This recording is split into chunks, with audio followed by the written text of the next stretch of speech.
G'day, Hawks fans. Welcome to Talking Hawks, where we connect Hawks fans with passion from all around the world. We bring some intelligent footy conversation, have a few laughs, and enjoy our mighty brown and gold. So, Chris, welcome, mate. How you going? Yes, very, very happy after the performance the Hawks put on over the weekend. It's bloody good to watch. It is, isn't it? Reece, yourself? Well, the win was good enough for me to make the debut of the scarf of the memorabilia. I've had some feedback from some fans saying that I need to show a bit of love through some visuals. So there's the scarf, and feeling very good. What a win! You're a little bit surprising, perhaps, but the boys were amazing. And you're so committed. You've brought the handheld microphone just to zhuzh up the brown and gold. Well done, mate. Well, fans, we've got. We'll have a look at the game that was GWS Hawks. We'll look at Box Hill and their game over the weekend. Another nice win. Our injuries, suspensions, or what was put up to the tribunal, and Port Adelaide Hawks. The game to come with the mighty Silk 400. So, fans, drop in the chat where you're tuning in from. G'day, welcome. Let us know your big questions and any thoughts about the game that was or the game to come. So, Reece, let's throw it to you, young fella. Just two thoughts on the game that we've just witnessed, showing a bit of fight. Yeah, number one for mine, and I'm very doubtful over whether Kane Corns was listening to us, but if he is, by some miracle, our youth's actually all right, Kane. If you paid close attention, I'd argue that 5 of our top 7 were under the age of 25. And my second thought was our boy debuted, Denver, amazing. So yeah, it was a day of celebrations for a whole lot of reasons, and very proud to be a Hawks fan. Yeah, brilliant. Talking Hawks, for those that are joining us for the first time, there's a group of us here within the Talking Hawks tribe that have put their hand in their pocket and helped support Denver. If that's you tonight, please check your spam folder. You've got an email from us, and a few of the emails got through there, but we've just got a few different thoughts on Denver and a few other things from Talking Hawks just for you because you're a special group. So, Chris, your thoughts from the game? Will Day, absolutely amazing. 16th game in his career. Was it 29 touches, 28 touches, and just dominated. Yeah, there's a little injury scare here, but we can touch on that later. But and Segs back to form. I don't know. That's probably the biggest thing for me. Is the selection going forward with Reeves or Segs. Yep. And we might have also witnessed the mark of the year. Timmy O'Brien just launched into the stratosphere. He got he's had a ticket all year to get up there, and finally he's brought one back down. And Breusty, poor Breusty, he's copped a decent knee. If you watch the replay of that, I reckon Bruce was actually in a position to float across the front of the pack and actually take that mark.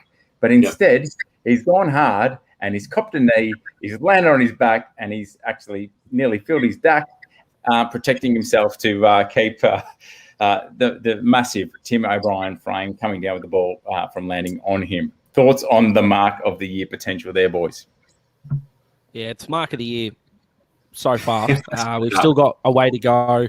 And are we biased? Probably, but Shea Bolton had to do his little extra kick in the air to get a bit of extra height, and Jack Riewoldt went back with the flight of the ball. And let's face it, we're sick of Richmond winning things. So we'll take the wins as we can get them. And Paul Lukey Breust got the world's best advertisement on if you're a small player, maybe stick to the ground. Don't go floating into packs, Punky. You're getting a bit too old for that, son. Just stay on the ground, wait for the crumbs. But, geez, he got high. And the crowd reaction was probably the second best bit. It was sort of stunned, a bit shocked, and then it kicked in just how good it was, and the replay was even better.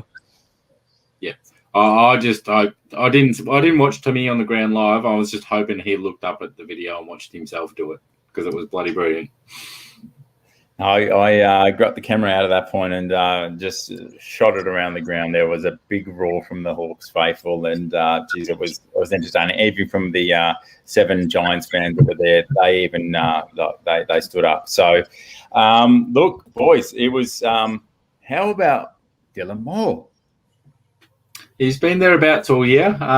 His form's just wavered up and down, but he's just reiterated what we know he can do. So we just want it on a more consistent basis. I don't expect 4 goals from him every week, but if he can average 2 and have some positive output on the Hawks, then that's all we need from him. Yep. Yeah, I have at times, both on the stream and in our chats and in the reviews and previews that we do on the games, I feel like I've been a bit alone on Dylan Moore Island, especially if he wasn't going as flash, stuck with him. So I'm not saying I want some collective credit, but when Dill went really well and all the fans are falling in love with him again, but you got to stick fat. He's our high half-forward flanker. We've discussed it before, and he outplayed Toby Green, and they played the same role, and we know how high esteem that Toby's left in. Dylan doesn't whack blokes quite as much, which is good for us Hawks fans. But 20 disposals, 4 goals. It's not only could we not ask of more, well, ironically, but for a half-forward flanker, I thought he was perfect. He also hit targets when he was facing away from the goals as well, and let guys like Will Day, Jack Scrimshaw, and CJ get inside 50s, and I think he played the perfect half-forwards game. I agree with Chris. We can't expect it every week, but the endeavour that he showed and the whole 22 was just outstanding. Yeah. Well, look, I like how you painted that on as if you're on Moore Island all by yourself advocating, mate, as soon as you've got your handheld. But no, mate, there's been a bit of support, a bit of love for him. I think, look, if we can get Dylan Moore kicking to around 2 goals a game, and he's just that. Look, Breusty, stick to the crumbing. Yep, let's preserve the body, young fella, or young man, and let's let Morey have a good crack. And look, I really loved his goal on the run. That was a very high difficulty goal. His 4th one, when he was snapping that. That was brilliant. It shows some of the class that he's got. He's quite He's got a lot of strings to his bow, Moore. Yeah, he certainly does. And look, he's pretty much a Breust mould in a way, isn't he? He's good on the ground. He takes the odd mark, and he's got pretty good ball use inside 50. So if he can get the ball, if he pushes up high and delivers it inside 50, yeah, he's an all-rounder for us. I think he's a bit different to the Breust mould myself. I think he's a stronger mark overhead and probably gets up a little bit higher. Breust is just that balanced, and I'm yet to see the foot craft along the ground. What Breust can do with the ball. I remember Sam Mitchell talking about just watching Breust and just like draw hitting the ground sort of stuff, and just saying, sort of, show me some of that, Luke, to Mr. Breust. So let's see. Let's hope he can continue in that mould as well, though. Where did we win the game, fans? What did you like? Tell us. We've had some, obviously, high flying from Timmy. There's a lot going on, but where do you think we won this game? Let us know your thoughts. It was very similar to Box Hill. We went to the Box Hill game on the weekend, and Aspley just got out the blocks, kicked the first 4 goals of the game to Box Hill's 0 score in the first quarter. And then Box Hill just made some changes via Sam Mitchell's elite ability as a coach, and just slowly worked their way back into the game. I think we had the lead at halftime at Box Hill and then cruised away to a big victory. So, and it was pretty similar at Hawthorn. We don't want to start that way, but it was good that we could, again, get behind and gain that dominance back and, cruise away for the win. Mm. Yeah, I thought we out GWS. I hope that came out properly. But watching the game against Carlton the week before pretty closely, they relied on Isaac Cumming, Connor Iden, Lockie Whitfield, Josh Kelly, these outside movers to get territory for them, get players up the ground, and then beat Carlton on the way back. We didn't quite beat the Giants on the way back, but You look at our prime ball movers, Will Day, Jack Scrimshaw, CJ, we've said it before. Blake Hardwick was quieter, but I thought he played his role as well. Those guys to be able to get meters gained and run 20 and kick 40 was just unreal. High X has said it there. It all started in the back line, and it really did. Forwards sell memberships and defenders get premierships, as they say. And I really liked the midfield balance as well. You look at GWS's midfield on paper, Taranto, Hopper, Kelly, Canelio. Did Canelio play? I don't actually remember. If he did, I apologize. Don't think so. I haven't done that on purpose. I don't think he did. No. But Callum Ward, who kicked 2 and was okay, but I thought we actually dominated them for large periods on the back of Tommy Mitchell can fight the footy underwater. I think that's pretty much established now. And I thought Jimmy Worpel with 7 clearances perhaps went a bit under the radar as well. I thought he was fantastic. But the way that GWS beat Carlton, I thought we did the same to them, and that was really pleasing. It felt to me like we went in patches through the midfield. It felt like they dominated the midfield clearances at stages, but then I'm not sure if we just won the general play and ran it forward. Like you said, that ball carry and long kicking really is what helped us get the ball forward and score goals. Yeah, we had a 20-minute period in the second quarter where our kicking efficiency was 92%, which these are insane numbers, and it was a stretch there that reminded us of more successful times. And I think Hawks fans now know that the talent is there, and we're obviously going to get more in at the end of the year, but talent is there. The next thing that we have to hope for is consistency, and we've got a big challenge in Port Adelaide this week to be able to back it up, but this is one to saviour for sure. Well, I was parked in one pocket and watching that back half, and quite a few of the fans are agreeing that it just that was the setup. I loved seeing the communication and keeping a close eye on Denver. Obviously, first game, and stoked that we're a sponsor. But just seeing how we fit in, and I just thought they looked very in sync. Just seeing that sort of little diamond behind the ball there. It's very clear to see from the ground, but just the communication, the way they switched and defended zones was very nice. It's very apparent that Denver felt comfy at that level pretty quickly, and Clarko caught him out just early on when there was that tide against the Hawks, and in comes a little bit of youthful vigor from Will Day and Denver, and really inspired the troops. So lovely to see mid-quarter a bit of a turnaround and change of momentum for mine.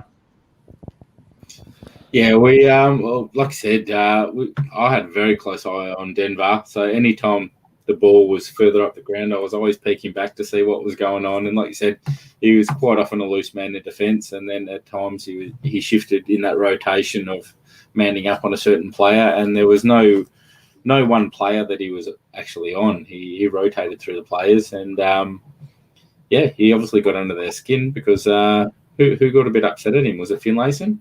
Oh, quite a few of them. He was dishing out a little bit of unsociable footy just from the word go. Before the ball even come near him, he was out there and said a bit of g'day and showed him an elbow instead of shaking hands. And it was nice just to see a little bit of that from a young fella with a bit of spunk. And look, he's just competitive.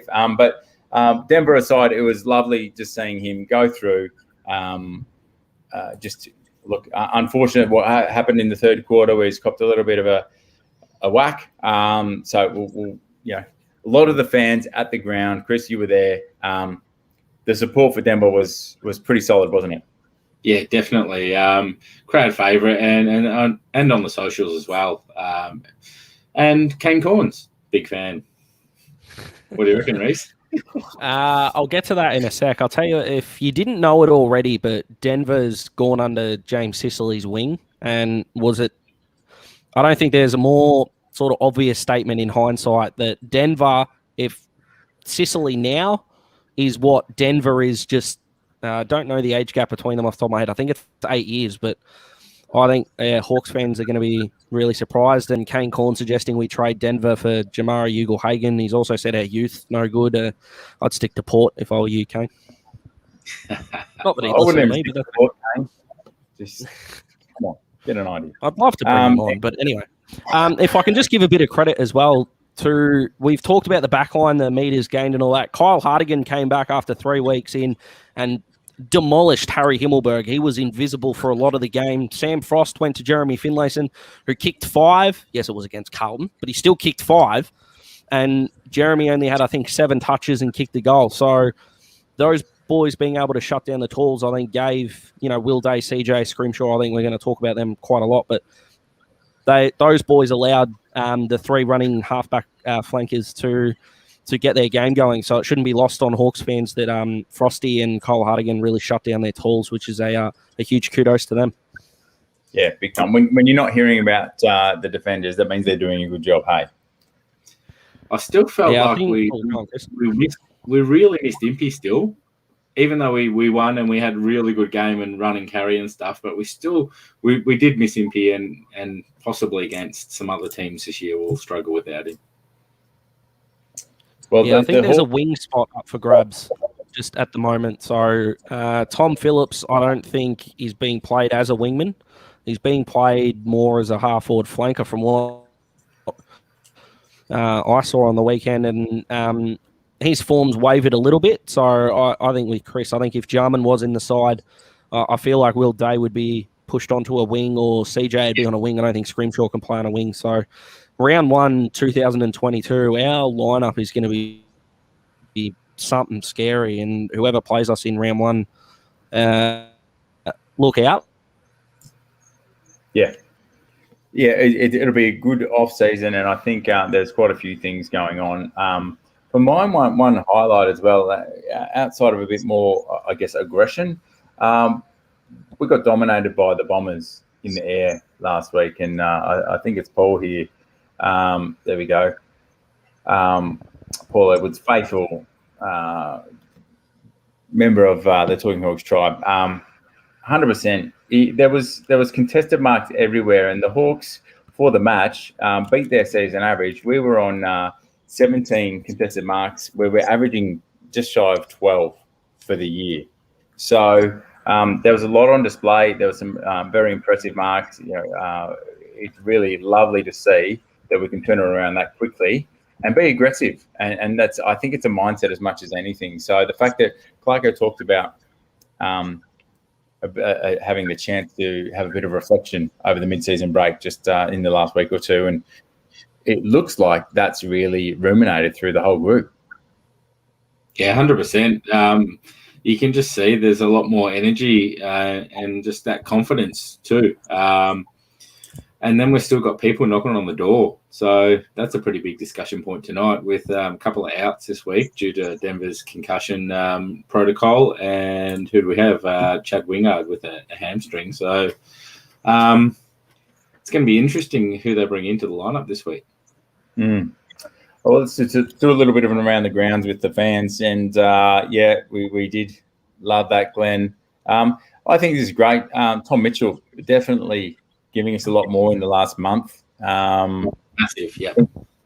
It's something that's a bit of a theme through the thread. So thanks, fans.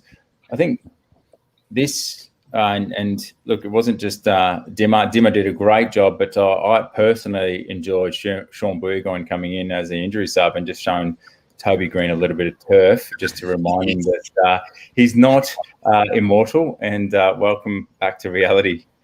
I tell you what, this guy's done all right as well. Really, still quiet, but I mean, what second game was it? Just shows how good of how important it is to have good foot skills. Yeah, there's a few things in footy that you can't teach, and composure is one of them. And late in the game, he was streaming inside 50. Wouldn't have blamed the young man for having a shot. Try to kick your first goal and more, just to kick one of the, I think, of the 5 that we kicked in the last quarter. But just on the Tom Mitchell point as well, I think that's because of Jai in the side, who's really become the guy at the bottom of the pack, and Mitch is being a bit forward of stoppage at the moment. So although he's still doing those rush kicks that sometimes fans can get a bit irate at, what do you have, 40 on the weekend, I think he had. And, but they were 40 that counted, which is all Hawks fans want. We'd rather Titch get 28 that count than 36 that don't, but to have 40 that count is unreal. So, boys, do you think Lockie Bramble, will go back to him just to finish this off, do you think he stays in the side with the 2 changes. Do we expect a third? He was a bit quiet, but geez, he uses it well. Do we think he stays in? I think he will for the balance of the team. Yeah, what do you reckon, Matt? I do. For mine, I think it's a season of backing in the youth. And look, it's a shame to see Chad just sort of have a little bit of attention in the hammy and need to have a rest. But I think it's just more opportunity. So we just make the most of it. I would like to see Bramble staying because they can just tinker with his role quarter on quarter, mid-quarter, just giving periods of trying to do different things. But I think when he gets the ball, he's a very good user. He does have a good sense of who's around him, what's going on. And I think his connection and his poise, you said it very well, Reece. I think he's very solid. So he's not a Newcombe that's just a bull. He's a different sort of player. And look, through Box Hill, we've scored an absolute ripper there in Bramble. And a quick shout out to the big Duke Newcombe. That kick from outside 50 at a crucial point in the game to just really just put the nail on the coffin. Yeah, great by a young kid. Yeah, yep. We were up by 2 points, and when it's under a kick, of course, Hawks fans are going to be on the edge of their seat. And Will Day going over to him and saying a few words as well, just to calm him down, showed an insane level of leadership. But that was an absolute bomb. It didn't, sometimes we know as Hawks fans, we've had some goal kickers that are a little bit shaky, but that was an arrow. Just didn't look like missing. So glad the boys got around him. I think all the fans wish they could have as well. So, yeah, congratulations to Jai. And another one, he stays in, does his role and does it well. So Port Adelaide have got some good inside mids. I know we'll talk about them a bit later on. So, Jai's definitely in and, most importantly, looks comfortable at the level. Yeah, the fans to get around him, the fans that showed up to the game, less than 10,000, disappointed. So I really hope we get a big turnout this week for Shaun Burgoyne's 400th. So yeah, poor home crowd by the Giants too, by the way. Got to be better. Get along to the game, guys. It's his 400th. The club have got a promotion going on with the Silk 400, selling the jersey, the T-shirts, and the memorabilia and whatnot. So looks great, and I'll be purchasing some. So hope you do too. Yeah, it was absolutely. And we'll go on, Matt. Sorry. Yeah, there was a few Hawks fans around me just hadn't really seen Jolley Newcombe when he was lining up for that one, and I'd seen enough of him at Box Hill to go, he's got a leg on him. And because he'd lined that up from outside 50, and I said, I'll back him in here. And it was a pleasant surprise, and there was a few. I think the buoyancy amongst the Hawks fans at that point when he lifted in the ground. So sign of good things when you've got a mid that can not just sort of play a very good role, but also give us a goal a game. He's showing that sort of potential. Yep, definitely. Yeah, love it. Just on getting to the sorry, guys, go on. That's twice. Go on, Tom. Sorry, Reece. I look, a bit of observations. Tom, Will Day was not mentioned in the injuries by the club, so it's actually looking fairly good from an injury front. But good eyes, and look, he's just a trooper. Obviously, he's just carrying on. So, Reece. Yeah, 16 games in, and he had, I think it was 10 weeks off. If he's got just a little bit of a limp, he's going to get up. He looks like a bloke that just genuinely loves his footy. And I'll just echo what Chris said. The club copped a bit of flack for a pretty poor crowd at his 350th, which was against Adelaide at the G. I was there, so I agree with Chris. We're at Marvel. We know that there's a crowd cap in size because of things that we can't control when it comes to COVID, but if you've got a ticket, go, and everything about Shaun Burgoyne deserves to be celebrated. So I agree with Brett. He's not going to be the sub. Hopefully Clarko starts him in the square, in the goal square. That'd be handy. 100%. We got Ben Stratton a goal in his last game. We're not saying it's going to be Silk's last game, but only the second Hawk and the fifth player all time to get to 400. They've got to get around him somehow. So fingers crossed Silk gets that goal, and it's a magnificent celebration. Yeah, Special thank you from Portugal, Mac. Thanks for joining us again, mate. Yes, I knew you would love Denver's little bit of mongrel. So thanks for joining us from overseas, gents. So we had a little bit of a around the grounds Reece, did you get a chance to look at across all of our social media who gave the best on ground player and in under 5 words? If not, I can pad for a second and go somewhere else. No, there was one on Instagram, and I apologise that I've forgotten your name, so I will find it, and we might put something in the show in the description if you're listening. But it was Will Day showed maturity beyond his years, and I echo that sentiment. Sorry, guys, did I lose you? Mm-hmm. Keep going. No, so forget the gentleman's name who commented, so I'll find that. We might chuck it in the description. But Will Day was his player, and his description was showed maturity beyond his years, and I echo that sentiment completely. He was, I'm running out of adjectives. It was just an amazing performance, and the fact that we've got another player at the club who's so comfortable on his left and right foot. Not saying he's the same level as Sam before anyone comments thinking I'm saying he's the next Sam Mitchell, but having a guy that size, that quick, who makes that good decisions on both feet is just, it's a scary sight. And to think that he's only played 16 games is just extraordinary. Yeah, that really stood out to me, his ability to kick on both sides of his body and not just do it. It was at full speed. To kick on your left, on your opposite at full speed is quite a talent, and you've got to have confidence to do it. So, yeah, I'm really looking forward to the next couple of hundred games that he plays for the Hawks, because he's not going anywhere else. Yeah, he really did show that confidence too, because he missed his first kick on his left foot, kicked it straight to Isaac, basically hit him in the forehead if he hadn't got his hands up, Isaac. So you might have gone, so probably a more fragile player mentally may have put it away, not gone on the left again. The first one didn't work, but I think his very next kick, he laced out Dylan Moore about 55 out. So very confident young man, and like you said, Chris, can't wait till he plays again. We've said it before, we'll say it again. That back line that we're building is just, it's got star power written all over it. It does. We're just got to work on the mids and the forwards, and we're set. One line at a time. Well, we got along to the Box Hill game. We went to the president's function. They were very kind and generous. We had Hoops, who's the MC down there. He's been down there for 20-odd years at Box Hill supporting them. And he's on 3WBC 94.1 FM. They do coverage of the Box Hill games every week on the radio. He grabbed me and shoved the microphone. I took Reece's off his, and we jumped into, mention a little bit about Talking Hawks. We've just launched talkinghawks.com. There's articles there from Breust and others that are writing for us now. So we're doing a pre-game review or pre-game write-up, how we win, what you're looking for, etc. Jump in, have a look at talkinghawks.com, and also a post-game player review. And so we're giving him a little bit of a rating, a little bit of honesty, a little bit of accountability, and we're getting some great feedback from the fans. So check out talkinghawks.com. And, it was lovely. They were very hospitable at the Box Hill game. What were your thoughts from the games against Aspley, gents?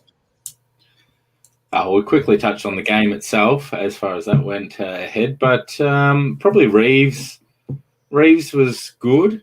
I don't know if it was outstandingly good enough to get back in after Seg's game. So that's going to be, like I said, an interesting point of view, whether we stick with Segs or get Reeves back into the team. For mine, probably Jekka. Not that he was awesome. He was just good. Again, just good. Like, he's just constantly good. And I just felt like his couple of games for the Hawks were just unfortunate timing. I think when he comes back into the team, he's going to be really good. So for me, I would like to see Jackie get a game again very soon, if it's not this week. Probably Saunders. Saunders was good. I think he had about 20 touches. I've been screaming out for him for half the year to get a game as well. So what do you reckon, Reece? Reece is going to go hand in hand straight away. Come on. Yeah, first of all, President's Lunch, way too fancy for a kid from the southeastern suburbs of Melbourne, let me tell you. Goodness me. But quickly, Reece, sorry, just a quick shout out to you. There was a question asked to at the function.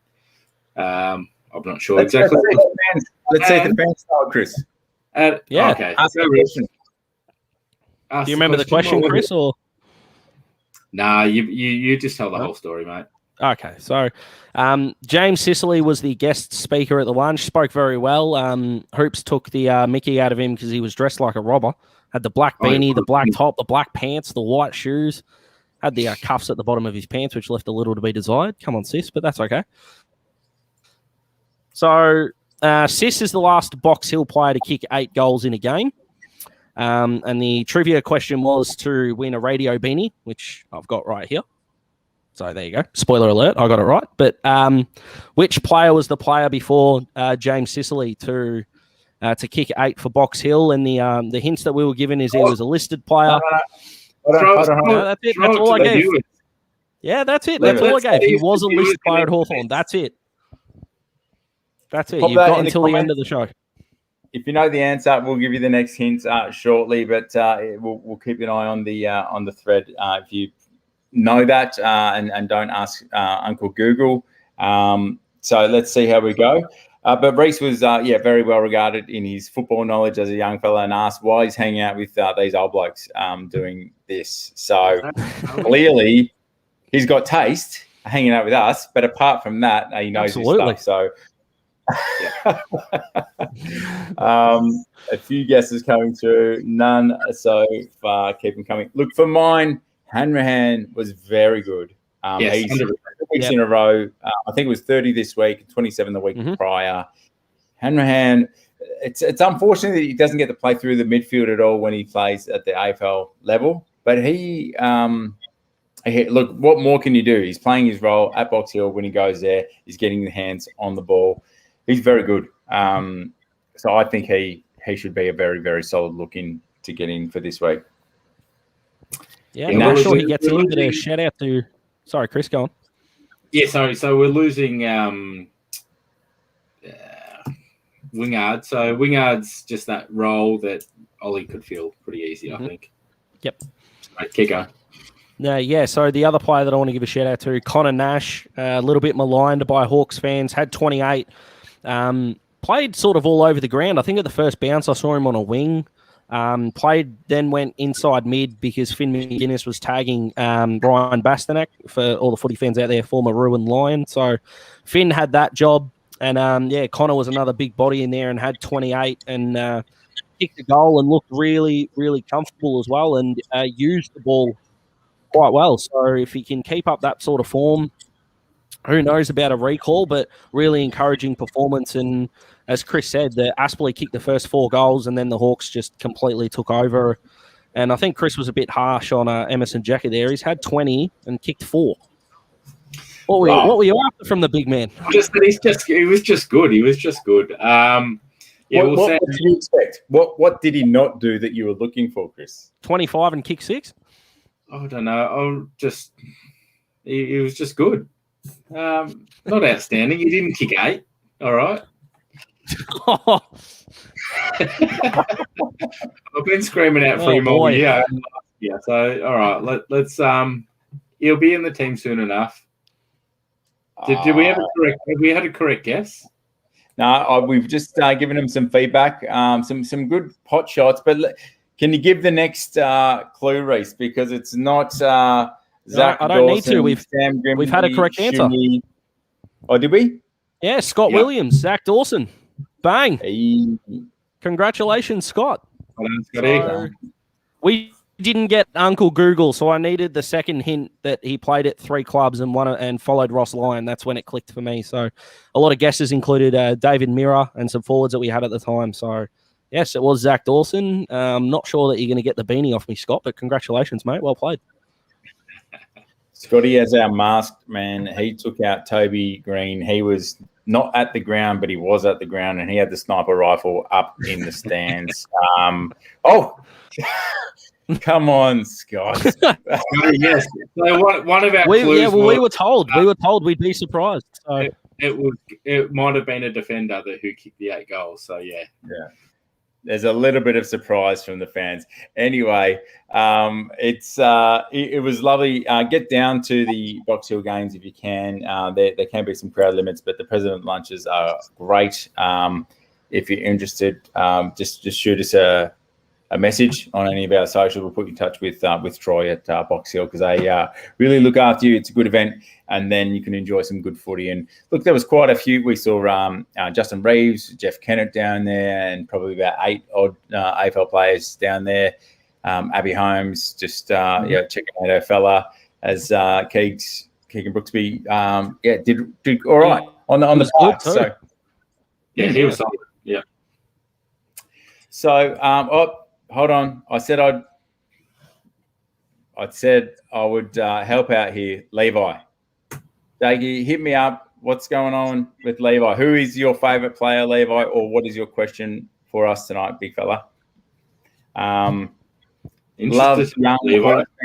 We like to be a family-friendly show. So while we wait for that question, we've got a 400 challenge on right now. So as soon as Talking Hawks hits 400 YouTube subscribers, we're 3 off. So tonight, let's make this happen. We wanted to hit this by 30th of June. Campbell Brown interview, we're dropping that hopefully tonight. Make it happen after the show. Let's get that in. Sorry, keeping an eye on Jake there. Let's get that in after the show, and you can enjoy the magnificent premiership player, Campbell Brown, that he's universally loved. So we'd love to do that. If we hit that, we'll have another premiership player interview ready to roll. Let's get Brownie up first, though. We could have a little something at 500 as well. But we had 3 wins on the weekend, boys. The VFLW girls finished their year off with a 7-point win. And just a quick congratulations from me to Meg Hutchins, who the Collingwood AFLW player, finished her career up at the Hawks VFLW team. Glad we could send her off in style, and we wish her luck for the next stage of her life. But what a footy career it's been. And yeah, from Talking Hawks, congratulations to Meg. And although the girls didn't unfortunately make it to the finals, congratulations on their year. And we hope they're back bigger and better than ever next year, hopefully in the AFL competition. But if not, we'll be supporting you no matter what league they are. So the girls are stars. So 3 wins, boys. It's a bit greedy, isn't it? Very nice. Very nice. Well, Meg, look, if big congratulations. If we can have you on the show, we would love to have you. So enjoy a magnificent career. And, the fans would love to hear from you, from your perspective of playing for so long and being such a stalwart and, great representative to the game. Here we go. Oh, did you click on it? Yep, there we go. There we go. Levi, I totally agree that Will Day well, look, right now, he's maybe not the best, but he's very on his way. And you know what? For someone that's played 16 games, there's not too many other players on the Hawthorn team right now that are as good as him. So you've got a good eye, you and your dad. Keep watching the Hawks. Get to the game this week and watch Silk, because if Will Day can get a few premierships like Silk Burgoyne, I'll be high-fiving you, Levi. And we'll have some fun. I think I read earlier that Jake was heading to the footy, so I hope you're taking the kids this weekend. So, big good Hawks, man. Totally.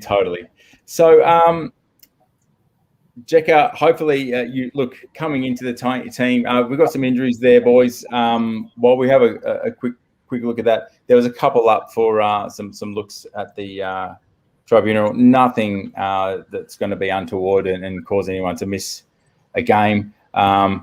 Injuries we've had: Wingard with the hammy. DGB is going to miss the 12 days with the concussion protocol. Cody here.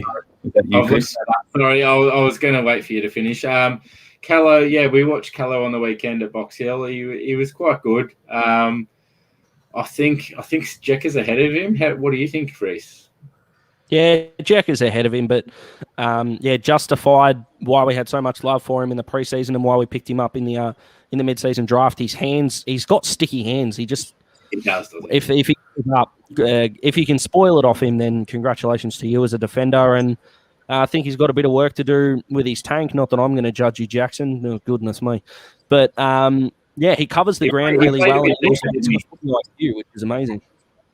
He played a bit deeper, didn't he, though? Whereas Jacko was up the ground further. Mhm. Yeah. So if he does come into the Hawthorn side, I expect him to play at a full forward, so probably more of a Cozzy role. But Cozzy's got potential to move up the ground if that happens. So, and then we've still got Mitch Lewis sitting there in the arm. So I don't know. It's going to be an interesting selection this week. Yeah, for the first time this year, we've got selection headaches, which is, as fans, is fantastic. So I wonder if we do bring in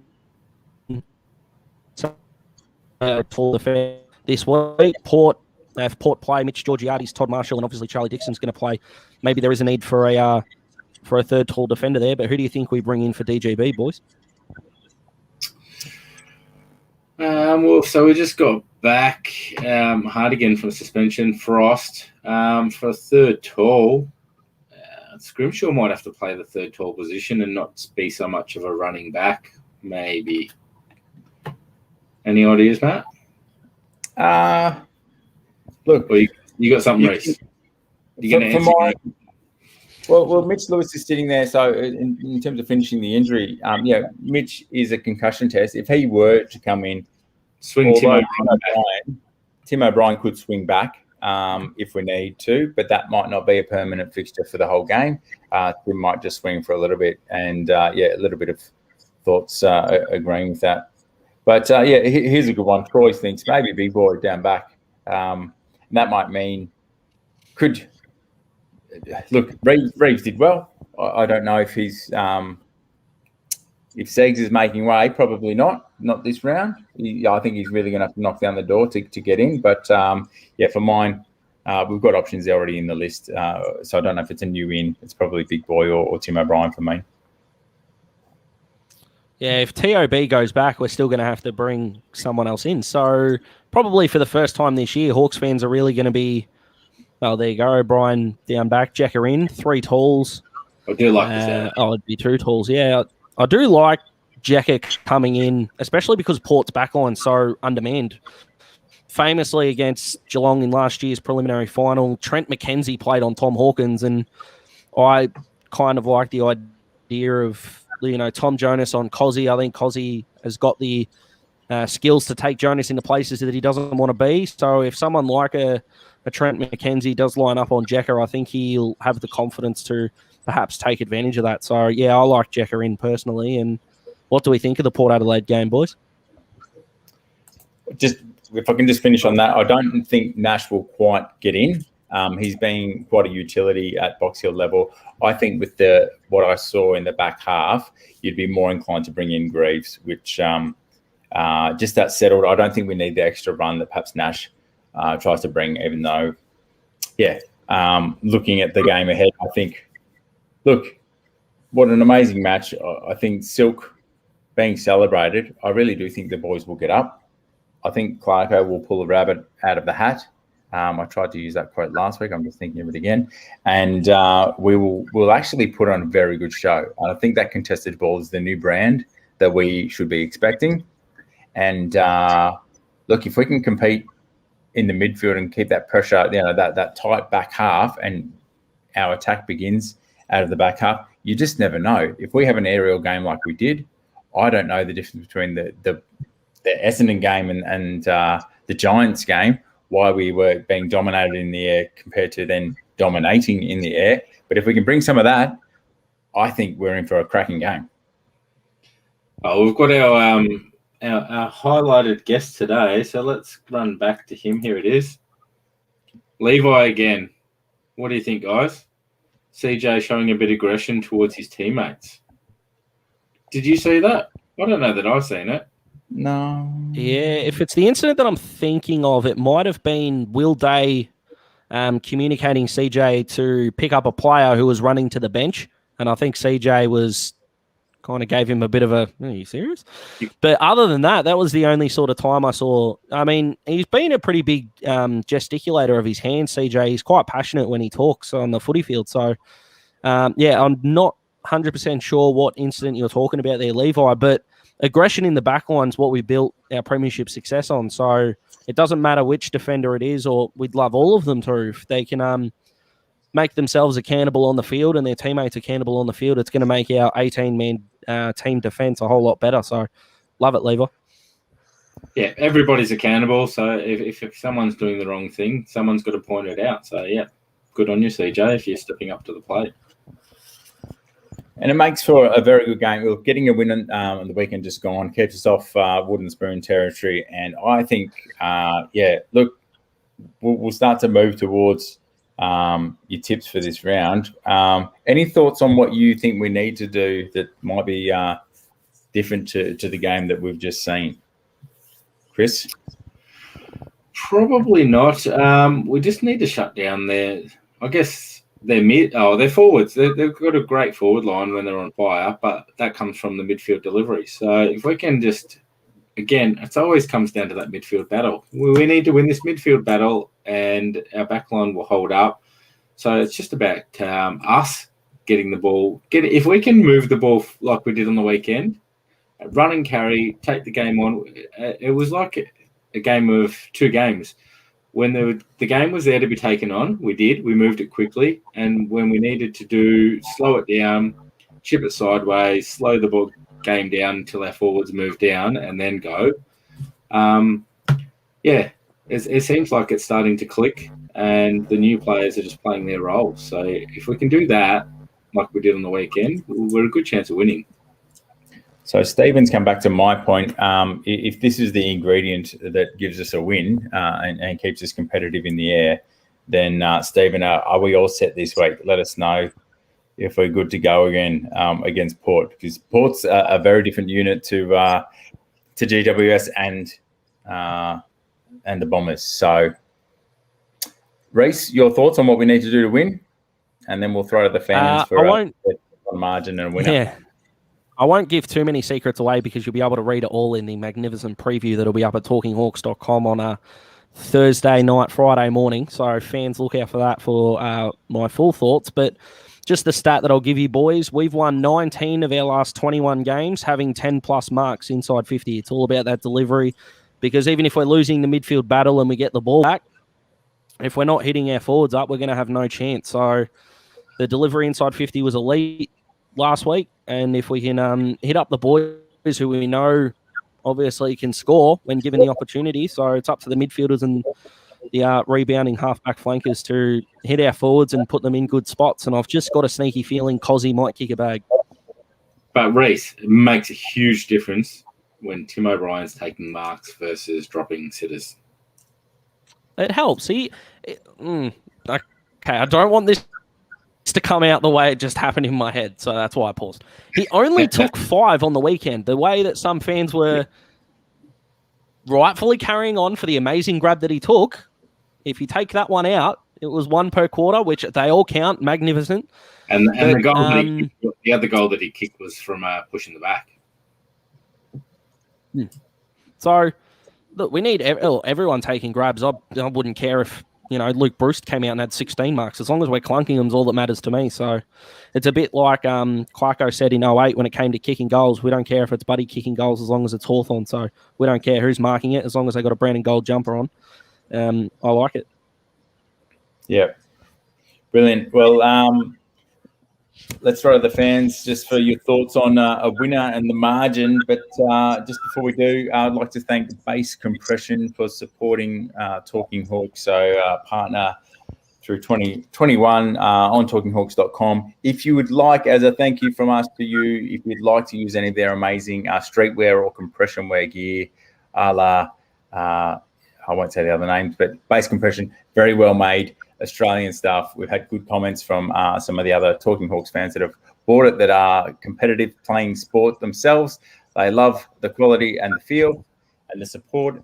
We may try to get a former Hawk player on that's currently been using some of the gear and give you their thoughts. But you get 20% off thanks to Base Compression. If you go to talkinghawks.com to our partnerships page, click on the link or use I can't remember the code off the top of my head.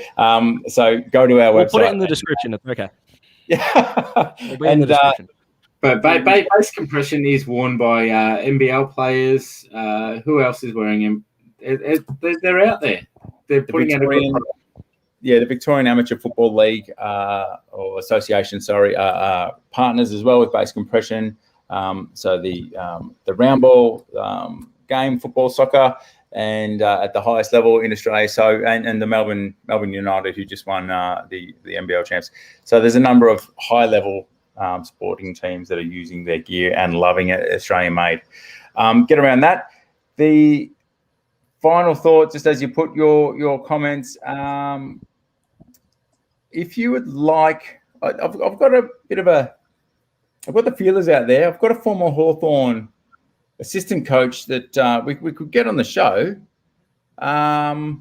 If you'd be interested to hear from a former assistant coach as opposed to a former player, drop it in the comments. Let us know or tell us who you think it might be. And we might line that up in the next week or two.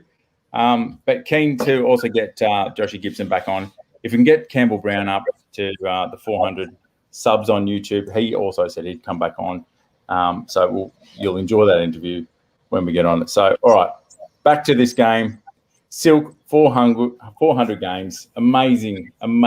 We probably have not done enough tribute to Shaun tonight. Do you want to give us a quick recap, Reece? Shaun Burgoyne, 30 seconds. Yeah, amazing. We got him in 2010. His knees were gone. I still remember, I think it was, I don't want to say the name of the newspaper in case I'm wrong, but there was a newspaper headline that was Burgoyne going gone, which is a terrible pun, but his knee was shot and he's part of the furniture now, and 3-time premiership player with us, premiership player All-Australian at Port, and if you took out the spine on a football field, any other position on the ground he could play, and that's really rare, especially in modern times. He's the ultimate Mr. Fix-It, the ultimate class. He was called Silk for a reason. I run out of adjectives every time I talk about him, but his performance in the 2013 preliminary final was just insane. Kicked 3, including the famous Breust commentary there. So as a Hawthorn fan, it's been a privilege to watch this man in action, and fingers crossed he gets a goal and we get a win. Yeah, brilliant. Thank you. So fans are giving us some thoughts. Chris, who have you got this week at Marvel Stadium, Saturday night? Same as last week. It's head versus mind. Last week, my head said GWS, my heart said Hawks. My heart was right. And it's the same this week. I think Port should beat us, but my heart says we're going to get up for Burgoyne. So I'm going to say Hawks by 4 points for Burgoyne's 4 premiership cups. Reece, thoughts? Wow. I'm a huge fan of the theatrics in this game. Am I allowed to pick a draw? You can. No one's done it. Played at both clubs. It's a beautiful piece of symbolism, and I've got 2 chances to be wrong, which is right up my alley when it comes to footy tipping. So that'll go beautifully. But it's a game where the result may not matter sort of on the night, but he probably hates that it's all about him, Silk, but he more than deserves it. So what about you, Matty? Yeah, I'm going to go the Hawks by 4 points in a nail biter, and Silk will make an impact. He's taking Chris's prediction. Sometimes I don't listen to you. You're my brother. Sometimes I don't listen. Yeah. Or sometimes we're just in sync, maybe. There's a lot of poetry, a lot of love for Burgoyne by 9 points. So, all right, stuff you. Hawks by 7 points. If you're right and I'm wrong, if you're right and I'm wrong, I'm coming after you. All right, fans, thanks for joining us tonight. Lovely to have you aboard. And look, check out all the stuff at talkinghawks.com. Link tr.ee/talkinghawks.com. You'll catch a whole lot of our social stuff and enjoy. Get along to Marvel if you can. Support. And one more thing, if I can, Matt, sorry, just before we go. There is, in a lot of Hawthorn groups, going around a standing ovation for Silk at the 9th minute mark of the first quarter. So for everyone that's at the ground and not sure what's happening at the 9th minute mark, standing ovation for Silk. Hopefully he's on the ground. Clarko, make it happen. That he's out there. So just a little bit of something there that's going around on social media I think would be amazing. And I'm sure even though the Port fans haven't got the greatest reputation around the league, but hopefully they get involved as well because the man is a champion. So yeah, just a little bit of tidbit from me, Matt, and I'll let you close it out. Lovely. Thank you. Look, I've got the hairs starting to stand on the back of the neck. Just the thought of Silk in the middle at the opening bounce. So get there, get around it, get along, grab the Shaun Burgoyne 400 T-shirt through the Hawks Nest, and we will see you on the flip side. Check out our game preview, and we'll catch you soon, guys. Go Hawks. See you guys.